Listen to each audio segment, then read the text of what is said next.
Are you a firstborn daughter? Have you ever cried in silence, asking God, why is my family like this? Have you ever told the Lord in secret, God, this hurts so much.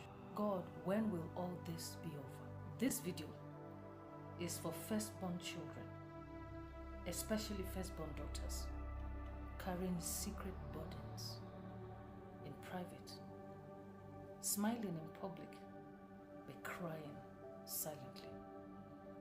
Sometimes your intentions could be good, but you constantly get attacked by your own family.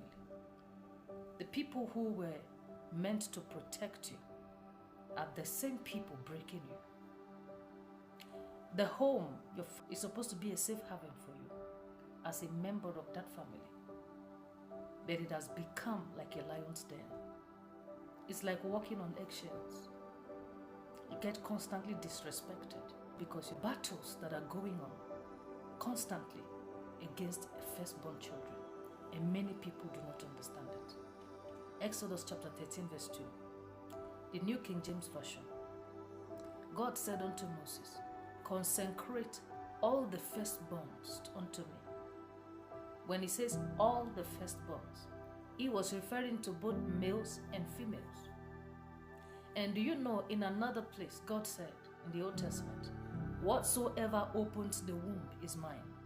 So if you are a firstborn child, whether male or female, you must understand that you are God's project. You must understand that you were sent to this world with a divine mandate, with a divine assignment, with a special purpose, because you ultimately do not just belong to your parents as a child or as a member of your family. You belong to God. So if you're going through silent battles as a firstborn child, and today I'm going to address the battles of the firstborn daughters. I watched this movie by Uche Montana. The movie is called Monica. I watched the part 1. It's like over 2 hours. From the beginning, you may not really get, the twist. You may not really get your head around the plot much because it was just a gradual process. It just kept building on it.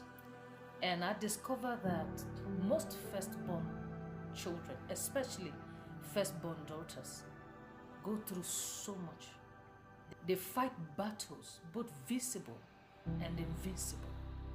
It's even enough, especially in the African tradition, to be a female child, because most traditions don't even regard the female child as a child. I think the awareness that probably modernization is coming into play, and now at least it's a little bit better than before. There are still climes within Africa, that they do not even recognize a female child as a child. Fight both visible and invincible battles. The first battle I'm going to talk about is the battle to end trust. Most firstborn daughters battle to end the trust, the applause and the love of their parents at a very tender age. And sometimes they don't get it. What they end up getting, they get yelled at, get criticized, just look elsewhere for validation. So that constant battle to get validation from their parents at a very tender age is always there for the firstborn daughter, especially in Africa. The odds are always against the firstborn daughter. They always want the applause of their parents. They always battle for validation. And when they cannot get that validation from home, which is the smallest unit of society, and that's where the child is grounded from, right from the beginning, from the cradle, they go out there looking for validation, and they end up falling into the wrong hands. Most parents are guilty of this. Their firstborn children, especially firstborn daughters, always have to fight their way through to get validation from their parents, to get love from their parents, to get attention from their parents. And it's not fair. The second battle that I will talk about is what I call the impression syndrome. They constantly go out of their way to try to please their parents, to try to impress their parents. Even up to the point of exhaustion, they exhaust themselves trying to impress their parents. If you have to even lose what belongs to you just so that your parents can be happy. Number 3 battle is overbearing family burdens. Most first daughters in families carry burdens that are too heavy for them to bear. And they carry these burdens right from a tender age. So you notice that the time that you're supposed to be sleeping, you are taking care of your siblings. You have to teach your siblings how to read and write. You have to take your siblings to school in the morning. Especially when there's an age gap. The first daughter is a little bit more, mature than the siblings. When I mean mature, I'm not talking of mentally, I'm not talking of well developed. I'm talking of age-wise, let's say like 4, 5, 6 years, 7 years, 8 years gap. And so what they do is that they rob these children of their childhood. So they sacrifice the first daughter's childhood to make up, to compensate for the siblings. Yes, and this happens every time. And so the girl child or the firstborn daughter becomes the victim. So your only crime is the fact that you're the firstborn daughter or you're the firstborn child. They steal their childhood. They grow up faster. They grow up faster than their age. They begin to do things at an early age that other children are not doing. Psychologically, mentally, physically. They carry too much family burdens. And sometimes they make it look like it's a yoke that you were created with. But that devil is a liar. Yes, they make it look like it's a yoke you were created with. Like God put this yoke on you because you're the firstborn daughter. Because you are the Ada. So being an Ada means, Ada in African parlance means the first daughter. So being an Ada means that you are carrying a yoke, an invincible yoke that nobody else was assigned to carry. You are carrying it because you are the first child. Yes, so you are expected to take care of your siblings. You are expected to ensure that they eat. You are expected to cook when your mom is not around. You are expected to clean the house. You are expected to take them to school. You are expected to wash their uniforms. You are expected to teach them how to read and write. You are expected to put them to sleep. So you become a teenage mom. Most first daughters experienced this. Guys, I'll tell you a story. I remember while growing up, and I discovered that I bathed them in the morning one day and I had to take them to school. It was a private school. And the school wasn't that really far from our house. Just not far, but a bit far. And so I remember that day I didn't wake up on time, and so my parents were not around. And so I had to bath them, dress them up, and prepare them for school, give them breakfast and all that. And so I took them to school. So I was a teenager, for crying out loud. And I was, I went a little bit late, right? And with all the hurrying and all the effort that I put in, we went a little bit late. I remember vividly. The proprietor of that school, the owner of that school, he was an elderly man. He just took the whip, this koboko, the Nigerians, Africans call it koboko, this horse whip. This man was holding that whip in his hands. That old man just whipped me with that thing, the horse whip. I was like, what the, and I was so angry. I was just a teenager, for God's sake. And I thought I did my best. And he was like, next time don't bring them late. I was like, how many times have I ever brought them late? I remember my dad came back from work and I said to him, this was what happened in the morning when I took my siblings to school. And he just laughed it up, like you just, like it was nothing, of course. And that's just by the way. What I'm trying to say is, many firstborn daughters are carrying wounds, internal wounds.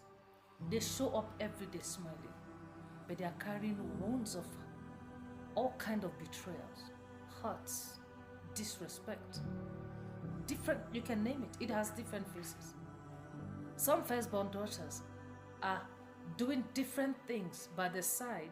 Some are going to school and hawking at the same time, while others just throw them into that business, the family business, without even minding if their education is important. In this movie, Monica, the first daughter hawks pap with the mother.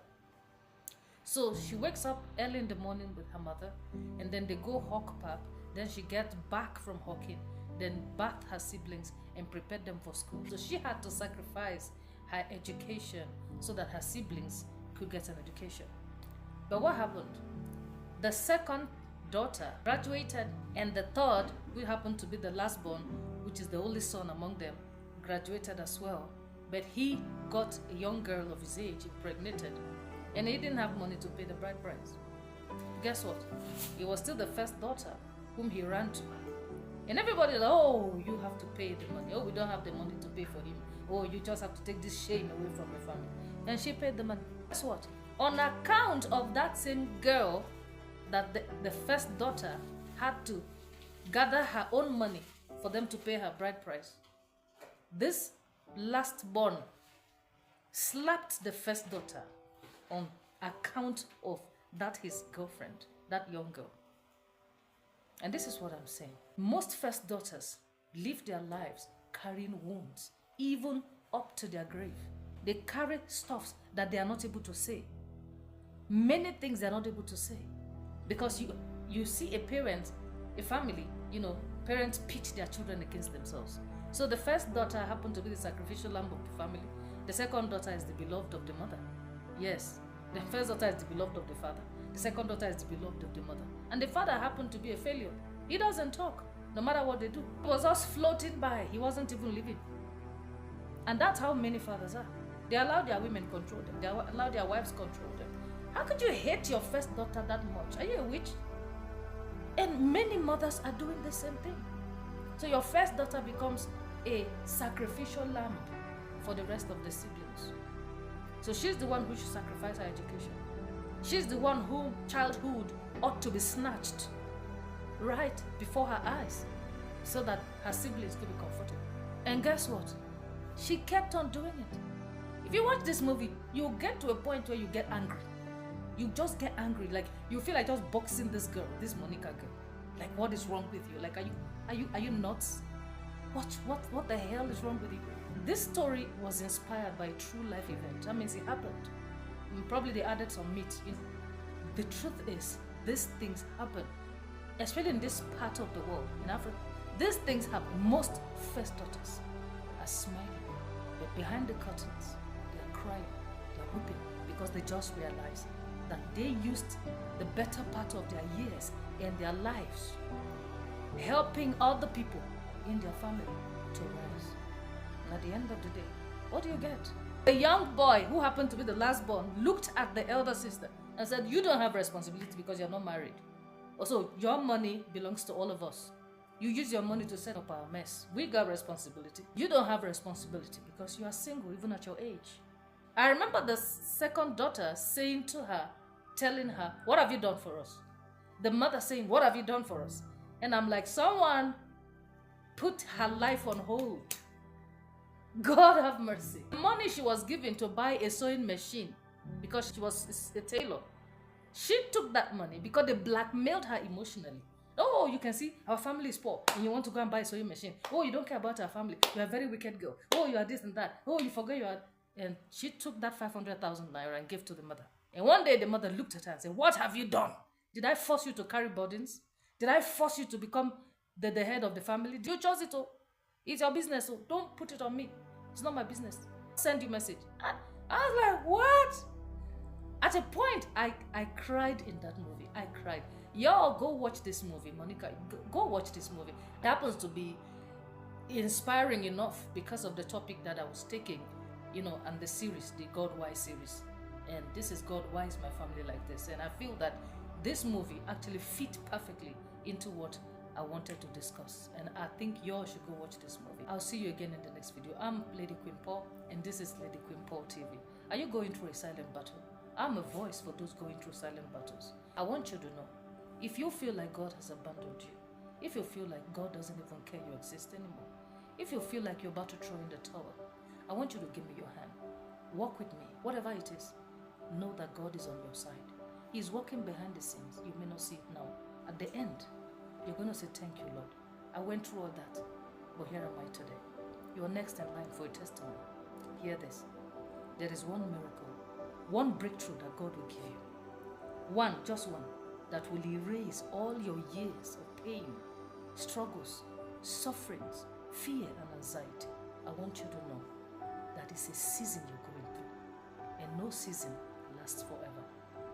I'll see you again. If this video has helped you, I want you to subscribe to this channel, Lady Queen Paul TV.